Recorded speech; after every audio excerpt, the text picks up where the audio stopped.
Myo-Reps, that's all I did today in my training. Let me tell you why, what they are, and how you can do them. Let's go.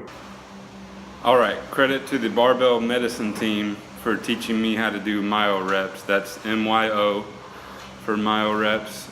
And typically they're done at the end of a training session as probably your last lift, but today that's all I did. So the first set is an activation set. And it's gonna be high reps, you know, in the 10 to 16 rep range, and it's gonna be pretty lightweight.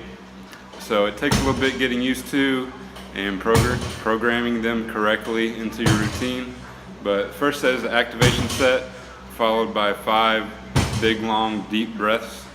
And then you continue on to do 3 to 5 reps each set until you can't do that number anymore. So say I did 12 reps of pin lay rows here in my first set, take 5 big, long, deep breaths, try to do another 5 reps, take 5 big, long, deep breaths, do another 5 reps, and I'll continue this on until I can only get 3 or 4 reps of good form, and then I stop. So today on pin lay, I think I did 205 for a set of 10, and then continued on with 4 or 5 reps for 4 or 5 times, and then, you know, my final last set, I only got 3 or 4, and it was hard and tired, hard to keep form, so I called it quits for that exercise.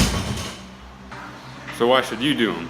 Well, if you get them in at the end of a training session, say 1 exercise for myo-reps, it's a good way to get a lift in a short amount of time with an appropriate amount of stress for, you know, if your focus is hypertrophy and you're increasing your strength, but you want to get an extra lift in with a short amount of time. Programmed correctly, they can be a great addition. And why did I only do them today? Well, that's not according to plan or what I would normally do. We had been out of town for a few days and I skipped out on these, so to get caught up on my training, I just wanted to knock them out. And it felt pretty good, it felt like productive training, and I enjoyed it. So trying to get back to my normal schedule here this next few days. All right, that's it for today's video. And if you liked it, show some love. Go down and hit the subscribe button. You know you want to. All right, have a great day.